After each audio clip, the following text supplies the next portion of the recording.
Hello, good morning, students. Today in 12th class physics, we are starting the exercise, the unsolved exercise of NCRT. है ना? NCRT का chapter and exercise question number 4.1 ये अब हम लोग ले रहे हैं. And just before commencing this, I would suggest that if you are having a book in front of you, that will be better because we'll be reading down the statement of the problem. We will not be writing down the statement, है ना. उससे related जो facts हैं वो लेंगे, formulas लेंगे, concepts लेंगे, but we will not be writing down the statements. Question number 1 देखो. A circular coil है सबसे पहली चीज तो. A circular coil consisting of 100 turns. तो n की वैल्यू बच्चों 100 है, नंबर ऑफ टर्न्स 100 है, रेडियस 8 सेंटीमीटर, रेडियस 8 बाय 100 लिख लिया, मीटर्स 8 सेंटीमीटर था उसको 8 बाय 100 मीटर्स लिख लिया. कैरीज अ करंट बच्चों इसमें 0.4 एम्पियर्स है. ठीक. अब इसके बाद what is the magnitude of magnetic field at the centre of the coil, है ना. मैग्नेटिक फील्ड आपको बतानी है, तो magnetic field at the centre of the coil you should know the formula, है ना. तो फॉर्मूला क्या है बच्चों इसका, μ0 Ni डिवाइडेड बाय 2R, ऐसा कुछ फॉर्मूला है. अब इसमें स्ट्रेट करंट कैरी कंडक्टर और सर्कुलर कॉइल में कंफ्यूजन होता है, तो ऐसे याद रख लेना, सर्कुलर कॉइल में पाई नहीं आएगा, स्ट्रेट करंट कैरिंग कंडक्टर में नीचे पाई आएगा, है ना. सो this is the only difference. जबकि सर्कल में ऐसा लगता है कि पाई रहना चाहिए, सर्कल इज रिलेटेड टू पाई, लेकिन इसमें पाई नहीं आना, बस ये याद रखना. अब देखो μ0 की वैल्यू, μ0 अपॉन 4 पाई की वैल्यू बच्चों 10 टू द पावर -7 होती है. तो अभी हम लोगों को इसमें वैल्यूज सिर्फ μ0 की अगर चाहिए तो 4 pi into 10 to the power -7, इसको 4 pi into 10 to the power -7 लिख लिया. n की वैल्यू कितनी है 100 लिख ली, i की वैल्यू 0.4 लिख लिया, अपॉन 2 इंटू r की वैल्यू 8 बाय 100, ऐसा कुछ लिख लिया. So you just have to solve this values, मतलब कुछ बहुत ज्यादा इसमें एक्स्ट्राऑर्डिनरी नहीं है. तो अब इसमें देखना ध्यान से, ये कितना आ जाएगा, b की value 4 pi into 10 to the power -7, 10 to the power -7 plus 2, ये जो 100 है उसका पावर 2 ये ले लिया, और कितना है 0.4, और ये 100 ऊपर ट्रांसफर होगा, ऐसा कुछ आ गया, डिवाइडेड बाय 16, 2 इंटू 8. अब देखो ध्यान से, इसमें 4 pi into 10 to the power -5 into ये 40 आ जाएगा, ये सॉल्व करने पर 40 आएगा, डिवाइडेड बाय 16. इसमें 4 जार 4 10 जार, है ना. तो ये सॉल्व करने पर बच्चों कितना आ जाएगा, pi into 10 to the power of -4. So the answer to this will be pi into 10 to the power of -4 tesla. ठीक. तो ऐसा कुछ इसका आंसर आ गया क्वेश्चन नंबर 1. अब क्वेश्चन नंबर 2 देखो बच्चों ध्यान से. क्वेश्चन नंबर 2 में अ लॉन्ग स्ट्रेट वायर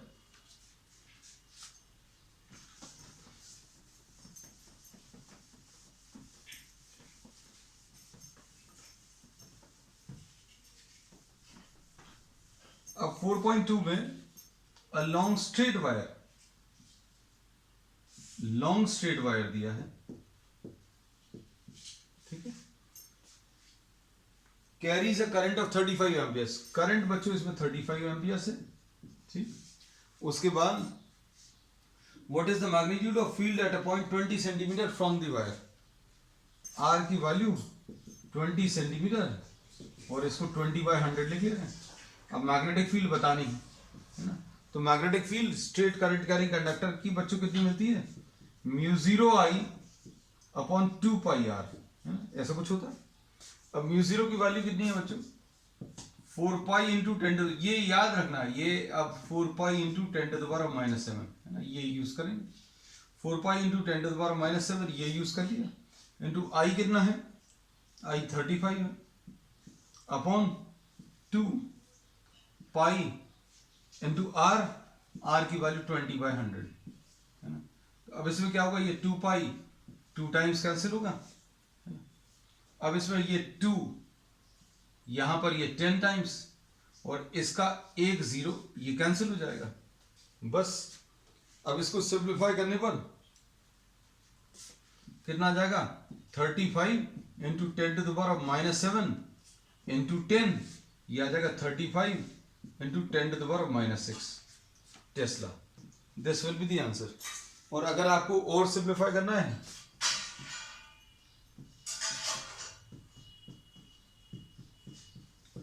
ऐसा 3.5 into 10⁻⁻5 tesla. This will be the answer. Question number 4.2। अब 4.3 देखो। 4.3 में a long straight wire in horizontal plane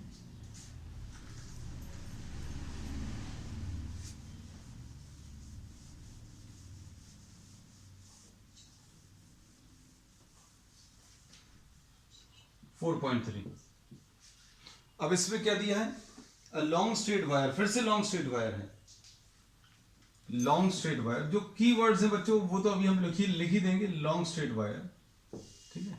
फिर अब इसमें carries a current of 50 amperes, तो करंट बच्चों 50 एम्पियर्स है, 50 एम्पियर्स लिख लो। अब उसके बाद carries a current of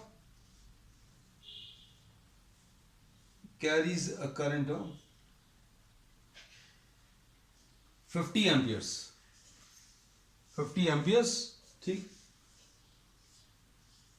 in north to south direction.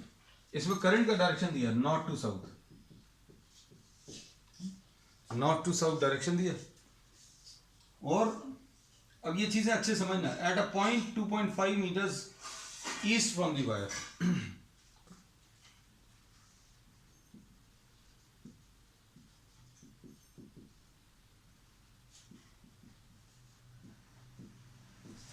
East of the wire, ये अब आपको बताना है। ये बच्चों जो करंट कैरी कर रहा है, ये नॉर्थ से साउथ की तरफ कैरी कर रहा है, नॉर्थ से साउथ की तरफ। This direction towards you is the north direction, north से साउथ की तरफ, है ना। अब इसमें यहां कहीं पर आपको करंट बताना है ना। अब यहां कहीं पर अगर आपको, ध्यान से सुनना, this is the north direction, अच्छे से इमेजिन करना, ये बच्चों नॉर्थ डायरेक्शन है, ये साउथ डायरेक्शन है, ठीक है। और ये वाला ईस्ट है और ये वेस्ट है, तो करंट बच्चों नॉर्थ से साउथ की तरफ आ रहा है। अभी हम लोगों को ये तो मालूम है, the direction facing towards me is north, back side is what, south, और ये वाला जो डायरेक्शन है ये ईस्ट है और ये वाला वेस्ट है ना। तो अब हम लोगों ने, जैसा अभी हम खड़े हुए हैं, ये सामने वाला जो फेसिंग डायरेक्शन है नॉर्थ है, ये साउथ है ना, और ये वाला डायरेक्शन ईस्ट है। यहां कहीं पर आपको मैग्नेटिक फील्ड बतानी है, तो मैग्नेटिक फील्ड का डायरेक्शन वैल्यू तो निकाल लेंगे। तो यहां कहीं पर अगर डायरेक्शन बताना है इस पॉइंट पर, विच is lying towards the east side, जो ईस्ट साइड की तरफ लाई कर रहा है, ये बताने के लिए thumb pointing in the direction of current, ये thumb pointing in the direction of current, curl of the fingers बच्चों देखो, यहां पर कर्ल ऑफ द फिंगर्स कैसी आएगी, वर्टिकली अपवर्ड्स, है ना। तो अब हम लोग इसमें ये बोलेंगे, डायरेक्शन ऑफ मैग्नेटिक फील्ड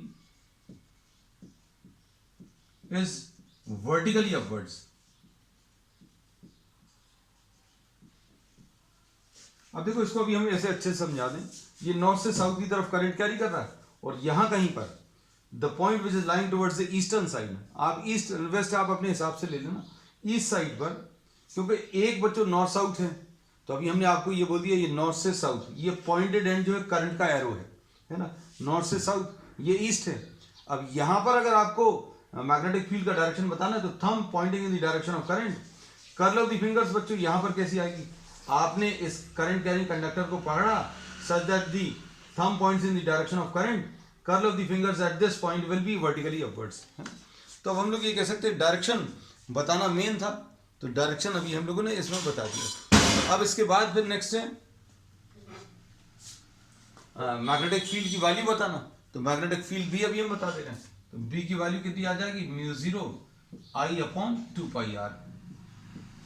तो डायरेक्शन तो बता दिया वर्टिकली अपवर्ड से, μ0 को 4π इंटू 10⁻⁻7 इंटू I 50 एम्पियर्स। अब इसके बाद 2π इंटू R आर बच्चों कितना दिया है 2.5 मीटर्स, ऐसा कुछ है। तो ये देखो इसमें ये पाई और पाई तो कैंसिल होगा, ये 2 इंटू 2.5 आ जाएगा, 5 टेंस आर, है ना। तो आंसर अगर आप इसको सिंप्लीफाई करो तो ये कितना आ जाएगा बच्चों 4 इंटू 10⁻⁻6 टेस्ला। बस ये चीज अब आप अच्छे से इमेजिन कर लेना कि आपको कहां पर मैग्नेटिक फील्ड बतानी है। आपको नॉर्थ से साउथ की तरफ, नॉर्थ से साउथ की तरफ ये करंट कैरी कर रहा है, ये ईस्टर्न साइड है, सपोज ये वेस्ट है, ठीक है। अब इसमें देखो, अगर आप देखो, if you try to hold this current carrying conductor with the right hand such that thumb points in the direction of current, curl of the fingers at this point will be upwards, तो बाहर की तरफ आएगा। यहां पर अगर अभी हम लोग ऐसा बनाए, लेकिन नॉर्थ साउथ ईस्ट वेस्ट बच्चों ऐसा तो नहीं होता, ऐसा कुछ होता है, this entire plane is to be assumed in this way. तो अगर अभी हम लोग ने ऐसा कुछ डायरेक्शन बताया है तो ये डायरेक्शन किस में कन्वर्ट हो जाएगा, वर्टिकली अपवर्ड्स में। तो अब हम लोग इसमें ये बोलते हैं कि direction of magnetic field is vertically upwards. अब इसमें नेक्स्ट मेन चीज बच्चों इसमें यही है कि आपको डायरेक्शन का सेंस होना चाहिए। बस अब हम लोग जो यूज करेंगे आगे के प्रॉब्लम्स में, फेसिंग मी इज नॉर्थ, ये नॉर्थ है, ये पीछे वाला जो है वो साउथ है, ये वाला डायरेक्शन ईस्ट है और ये वाला डायरेक्शन वेस्ट है ना। अब हम लोग इसी को यूज करेंगे, ये नॉर्थ है towards you, back side is south and this right side, my right side is east and this is west, है ना। So now we'll be using this direction if required. अब क्वेश्चन नंबर 4.4 देख लो।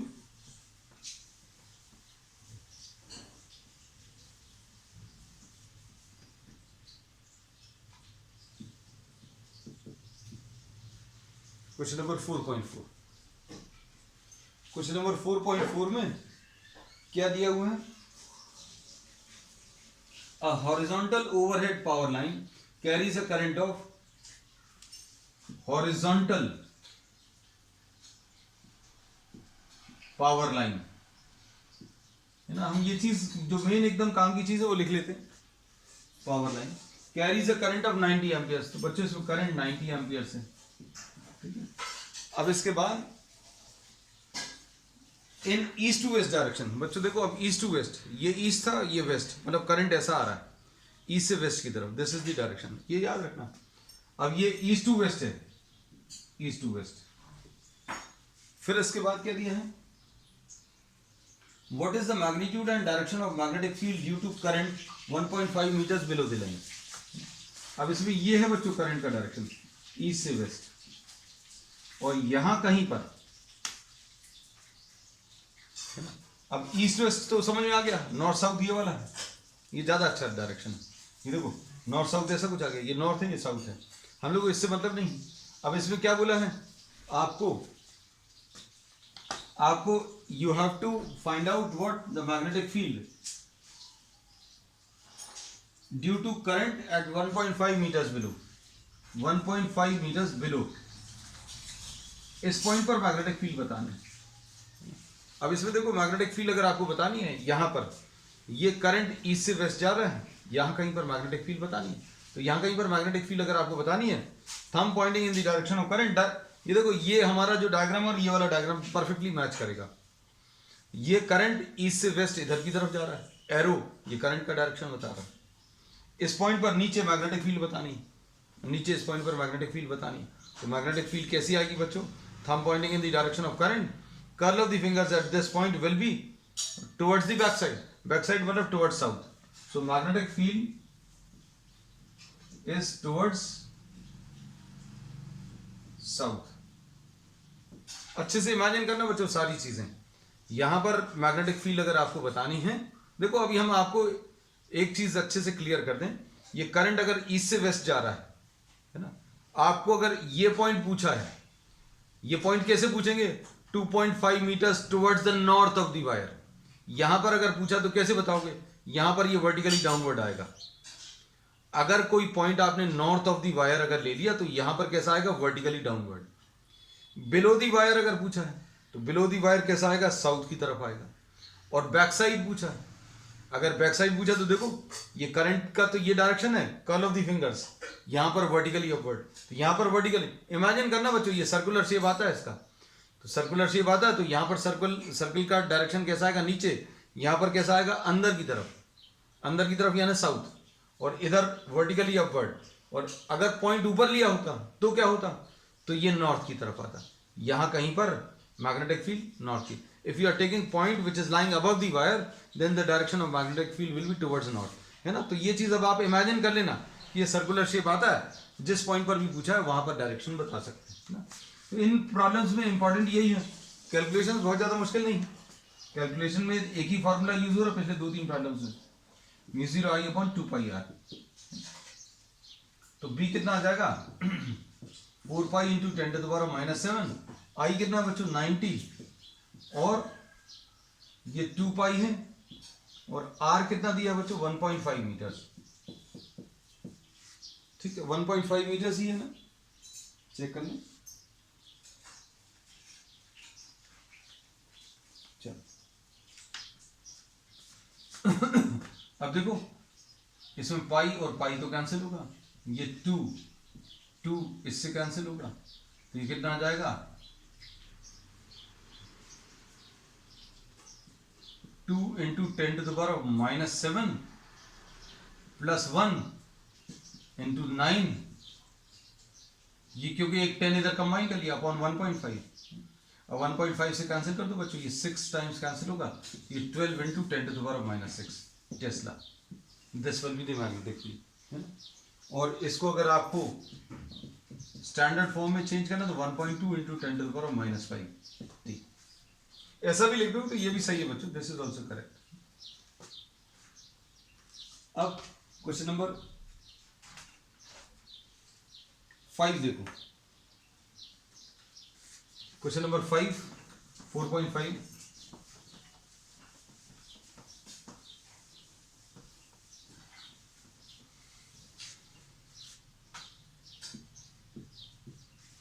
Question number 5 में देखना, this is 4.5।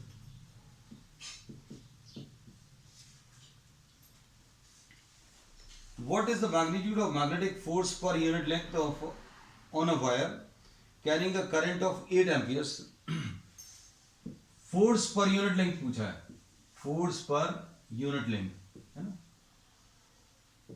मतलब या तो F/L निकाल लो, या F अगर निकालना है, if you are interested in finding out F, take L = 1 metre, ऐसा भी कर सकते हो। फोर्स पर यूनिट लेंथ का यही मतलब, दोनों तरीके से भी आप कैलकुलेशन कर सकते हैं, आंसर दोनों तरीके से आएगा। What is the magnitude of magnetic force पर unit length on a wire carrying a current of 8 amperes. बच्चों करंट 8 एम्पियर्स है, फोर्स पर यूनिट लेंथ निकालना है, and making an angle of 30 degrees with the direction of magnetic field, है ना। तो बच्चों इसमें करंट जो है, करंट ऐसा कुछ जा रहा है, मैग्नेटिक फील्ड ऐसी कुछ है, और इन दोनों के बीच में थीटा की वैल्यू 30 डिग्रीज, है ना। तो अब इसमें थीटा की value 30 degrees, angle between current and magnetic field, और मैग्नेटिक फील्ड 0.15 दिया। तो बच्चों क्वेश्चन बहुत ज्यादा टफ नहीं है, देखो जरा, बहुत सिंपल सा क्वेश्चन है। इसमें फोर्स की वैल्यू ILB sin थीटा होता है ना। अब F/L पूछा तो F/L ले लो, कितना आ जाएगा I × B × sin थीटा। अब I की वैल्यू रखो, I कितना है 8 × B कितना है बच्चों 0.15 × sin 30, तो ये कितना आ जाएगा 8 × 0.15 × 1/2, ऐसा कुछ आ जाएगा। तो फोर्स एक्टिंग पर यूनिट लेंथ 4 × 0.15 बच्चों कितना आ जाएगा 0.6, है ना, 0.6 न्यूटन पर मीटर। इसका जो आंसर आएगा वो भर ध्यान देना, फोर्स एक्टिंग पर unit length will be 0.6 newton पर मीटर, क्योंकि फोर्स पर यूनिट लेंथ कैलकुलेट किया। This was question number 5। अब इसमें देखो बच्चों, पूरा नियरली पूरा चैप्टर रिवाइज हो जाएगा न्यूमेरिकल्स में। क्योंकि सारे कॉन्सेप्ट्स पूरे चैप्टर के कॉन्सेप्ट जो हैं वो अप्लाई होंगे।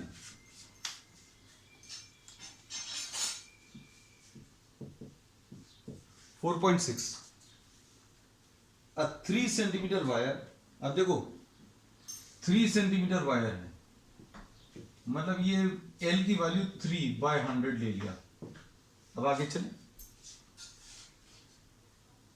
Carrying a current of 10 amperes, carrying a current of 10 amperes. ठीक, अब इसके बाद क्या दिया है, is place inside a solenoid perpendicular to its axis. अरे वाह, ये देखो ये एक सोलेनॉइड के अंदर रखा हुआ है ना।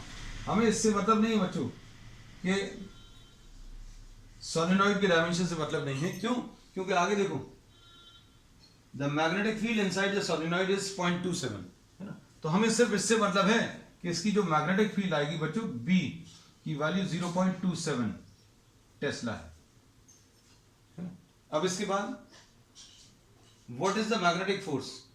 अब ये जो वायर रखी हुई है बच्चों ध्यान से सुनना, ये बी अगर है 0.27 है तो इसके परपेंडिकुलर डायरेक्शन में रखी हुई है ये छोटी सी वायर, और ये कितना करंट कैरी कर रही है 10 एम्पियर्स। तो थीटा की वैल्यू बच्चों 90 डिग्रीज आ जाएगी। अब इसमें सोलेनॉइड के अंदर रखा है या किसी और मैग्नेटिक, मेन चीज इससे मतलब ये है कि जो मैग्नेटिक फील्ड है उसकी वैल्यू 0.27 और इस मैग्नेटिक फील्ड के परपेंडिकुलर रखा हुआ है। तो अगर ये सोलेनॉइड वर्ड नहीं भी दिया होता तो भी हमारे काम की चीज क्या है, मैग्नेटिक फील्ड की वैल्यू काम की है, और दूसरी चीज क्या काम की है, ये जो करंट कैरिंग कंडक्टर है वो इसके परपेंडिकुलर रखा है। अब इसमें क्या पूछा देखना, what is the magnetic force. Force पूछा तो बच्चों फिर से फोर्स की वैल्यू ILB साइन थीटा। इसमें फोर्स एक्टिंग पर यूनिट लेंथ नहीं पूछा। I कितना है 10 है, लेंथ कितनी है 3/100, B कितना है B 0.27 और साइन 90। बस खत्म हो गया, इतना ही सा है। तो ये कितना आ जाएगा, ये आ जाएगा 0.81 डिवाइडेड बाय 10 आएगा इंटू साइन 90 की वैल्यू 1। तो इसको सॉल्व करने पर कैसा बोलेंगे बच्चों, 0.081 न्यूटन आ जाएगा।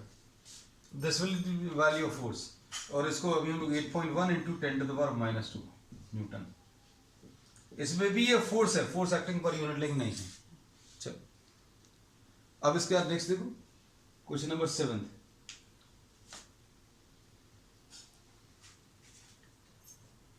क्वेश्चन नंबर 7 में क्या दिया है, 2 long and parallel straight wires A and B carrying currents 8 and 5 amperes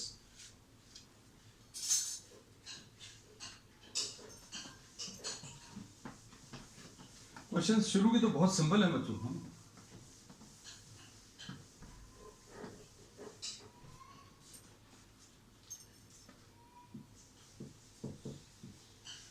4.7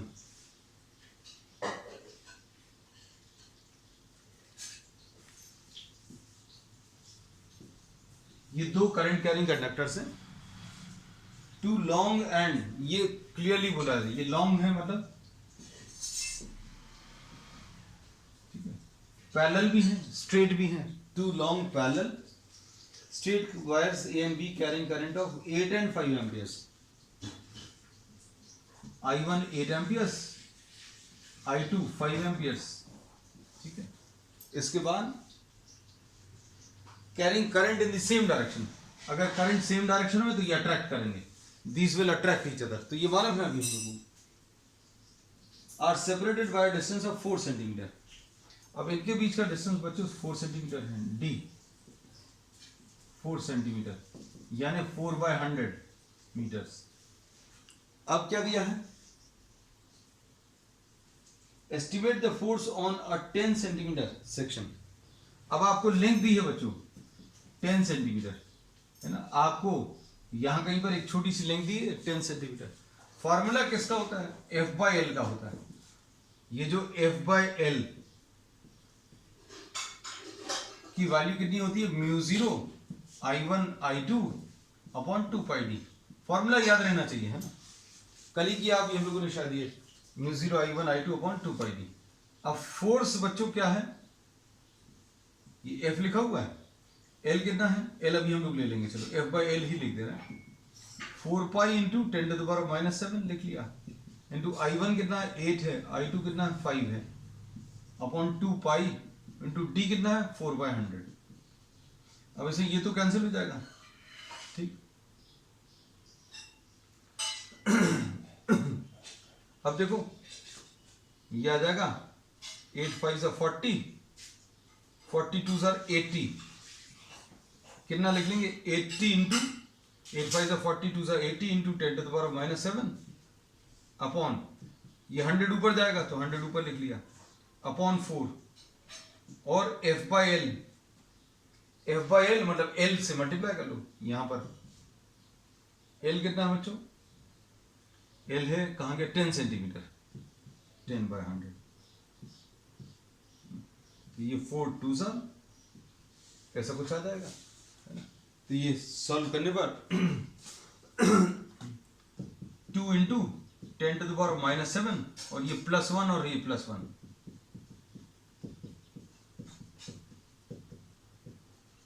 this will be the answer.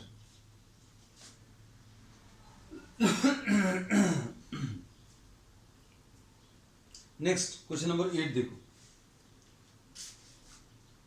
Question number 8 में डेटा देखो क्या क्या दिया हुआ है।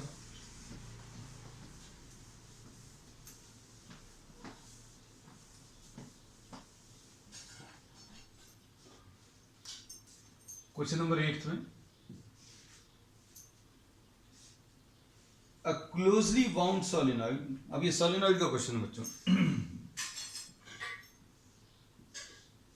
ठीक है।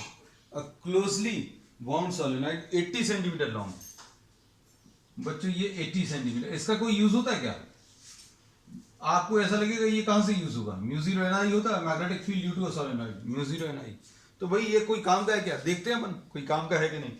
अब इसमें क्या बोला, हैज 5 लेयर्स ऑफ वाइंडिंग्स, अब इसके ऊपर बच्चों 5 लेयर्स हैं वाइंडिंग की, है ना, 5 लेयर्स हैं, देयर आर 5 लेयर्स, एक लिया फिर उसके ऊपर एक और लेयर लिया, ऐसी, मतलब क्या किया है बच्चों, ध्यान से सुनना, आपने यहां से वाइंड करना शुरू किया, यहां तक पहुंच गए, और फिर उसके बाद फिर से एक और टर्न इसके ऊपर, फिर उसके बाद एक और टर्न यहां पर इसके ऊपर, और ये सारे इंसुलेटेड फ्रॉम ईच अदर रहते हैं, ये तो पढ़ा है अभी हम लोगों ने थ्योरी में, है। तो 5 लेयर्स ऑफ वाइंडिंग है of 400 turns each, 5 layers of 400 turns each, समझ में आई बात, मतलब एक लेयर में 400 टर्न्स है ना, तो टोटल नंबर ऑफ टर्न्स कितने आ जाएंगे, टोटल नंबर ऑफ टर्न्स याद है कि 5 इंटू 400 यानी 2000 आ जाएगा, तो टोटल नंबर ऑफ टर्न्स आ गए। अब बच्चों n कैसे मिलेगा, n is total number of turns upon the length, क्योंकि n जो है वो अभी हमें मालूम है it is the number of turns पर यूनिट लेंथ, ये नंबर ऑफ टर्न्स पर यूनिट लेंथ है, तो n की value total number of turns बच्चों कितनी है 2000 डिवाइडेड बाय l, तो l बच्चों कितना है 80/100, ये आ जाएगा 2000 into 100 डिवाइडेड बाय 80, ऐसा कुछ आ गया। तो ये तो बच्चों अभी हम लोगों ने क्या कैलकुलेट किया, ये टर्न्स 400 कैसे हैं बच्चे, 400 प्रॉब्लम में दिया है बच्चों, प्रॉब्लम देखो ना, प्रॉब्लम में दिया है, मतलब हमने अपने मन से नहीं लिया। जैसे आपने धागे की रील देखी है ना, तो धागे की रील में एक बार पूरा कवर नहीं करते, मतलब एक बार पूरा कवर करने के बाद फिर इसके ऊपर एक बार और कवर किया, ऐसे बहुत सारी लेयर्स आती हैं, तो इन्हें बोला पहली लेयर में 400 है, अब ऐसे करते करते 400 टर्न्स लिए, फिर उसके बाद एक और लेयर ले ली, फिर उसके बाद क्या किया एक और लेयर ले ली तो हर लेयर में 400 टर्न्स हैं। ये प्रॉब्लम है, this is given in the problem, this is given मतलब इसमें दिमाग मत लगाना कि 400 क्यों है, मतलब don't try to do anything extra, जो प्रॉब्लम दिया वो लिखा बच्चों अपन ने। अब ये हम लोगों ने इस पूरे कैलकुलेशन में क्या किया है, इतने पूरे डिस्कशन में एन निकाला है। एन आपको मालूम होना चाहिए, it is number of turns पर unit length, number of turns पर यूनिट लेंथ, बस। अब आप इसको सॉल्व कर लो। अब इसमें और क्या दिया है,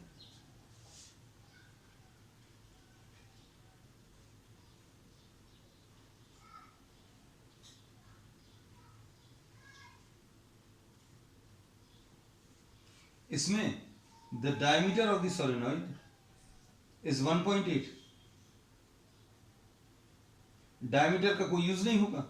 if the current carried is 8 amperes, I is 8 amperes, current की वैल्यू बच्चों 8 एम्पियर्स है। अब इसमें इन्होंने क्या पूछा, find out what the magnetic field. तो बच्चों मैग्नेटिक फील्ड म्यू 0 एन आई होता है। म्यू 0 कितना है, म्यू 0 है 4 पाई इंटू 10⁻⁻7 इंटू एन। तो एन कितना है बच्चों, एन ये 2000 into 100 divided by 80 into current कितना 8। बस अब आपको इसको ही सॉल्व करना है। तो ये कितना आ जाएगा, देखो ये 8 10 और 1 10 कैंसिल हो जाएगा, है ना। अभी कितना आएगा, 4 पाई इंटू 10⁻⁻ कितना -7, और ये 3 जीरोस यहां पर है तो +3 और +1, ये -7 +3 +1 देख लेना, कुछ छूटे नहीं। अच्छा 2 छूट गया है, ये 2 लिख लिया। तो ये कितना आ जाएगा मैग्नेटिक फील्ड की value, magnetic field will be equal to 8 pi into 10⁻⁻7 +4 -3 आ जाएगा, ठीक। So this is the answer, ठीक। अब क्वेश्चन नंबर 9 देख लो बच्चों। क्वेश्चन नंबर 9 में क्या दिया है, a square coil of 10 centimetre consist of. अब देखो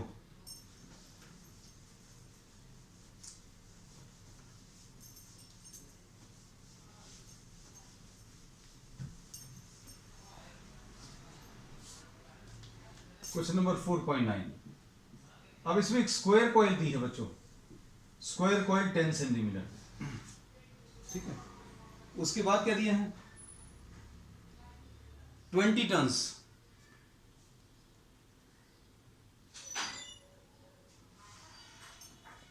एन की वैल्यू 20, ठीक।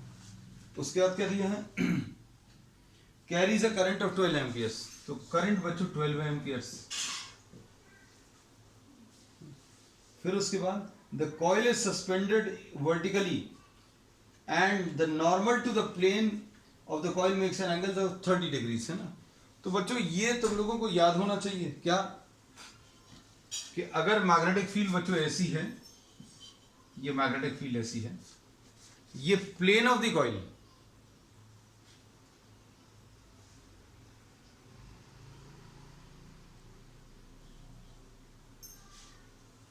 ये प्लेन ऑफ द कॉइल है, इसका जो नॉर्मल है वो नॉर्मल मैग्नेटिक फील्ड के साथ कितना एंगल बना रहा है उसको थीटा बोलते हैं।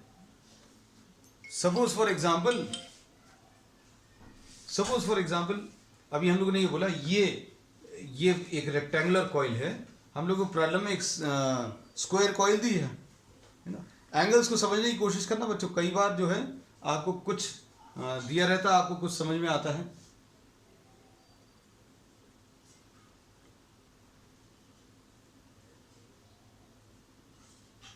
ये देखो अभी हमने बोला मैग्नेटिक फील्ड ऐसी कुछ है, and normal to the coil, ये एरिया का डायरेक्शन होता है, ये नॉर्मल टू द कॉइल, ये एरिया का डायरेक्शन है। नॉर्मल टू द कॉइल का मैग्नेटिक फील्ड के साथ जो एंगल है उसको अभी हम लोग थीटा बोलते हैं। तो थीटा बच्चों प्रॉब्लम में दिया है, तो कुछ कुछ चीजें ऐसी दी रहती हैं आपको ऐसा लगेगा ये पता नहीं क्या दिया, and the coil is suspended vertically, ये वर्टिकली सस्पेंड किया, और इसका जो नॉर्मल है, ये नॉर्मल है, इसका किसके साथ, मैग्नेटिक फील्ड के साथ एंगल, ये बच्चों नॉर्मल है और इसका मैग्नेटिक फील्ड के साथ जो एंगल है, ये मैग्नेटिक फील्ड इधर की तरफ है, इन दोनों के बीच में एंगल कितना 30 डिग्रीज दिया हुआ है।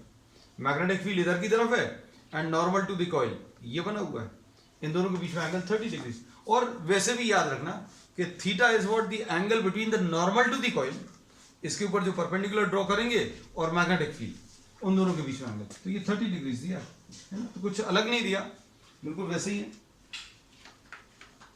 मैग्नेटिक फील्ड की वैल्यू 0.8।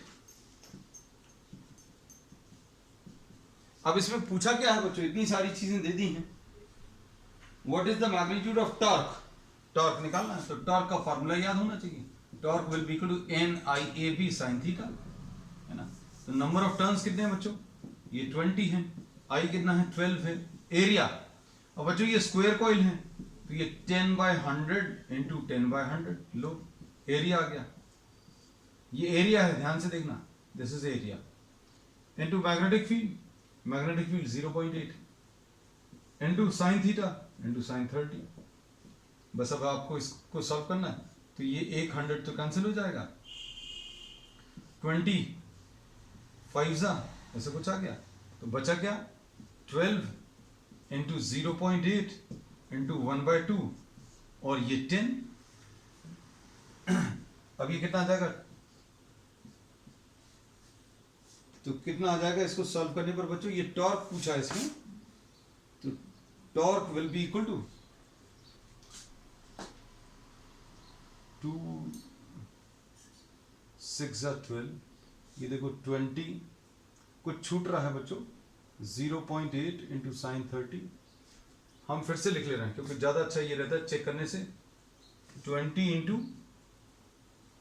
करंट की वैल्यू 12 इंटू एरिया कितना है बच्चों 10/100 इंटू 10/100 इंटू बी की वैल्यू कितनी है 0.8 into sine theta sine 30 degrees, बिल्कुल सही है ना। अब इसको सिंप्लीफाई कर लो, सिंप्लीफाई करने में ये दो जीरोस कैंसिल हो जाएंगे, है ना, और यहां पर ये 2 ये 10 कैंसिल होगा, बस ठीक है। अब आ गया,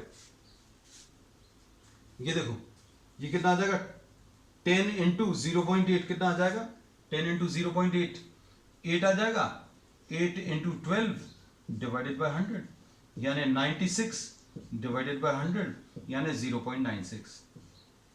इसको अभी छोड़ देना, कुछ मिस हो गया है ना, कई बार नजर नहीं पड़ती, वही चीज अभी हम गलती बार बार रिपीट करते, उससे ज्यादा अच्छा जल्दी कर लिया। तो ये टॉर्क की वैल्यू बच्चों कितनी आ गई, टॉर्क की वैल्यू 0.96 न्यूटन मीटर्स।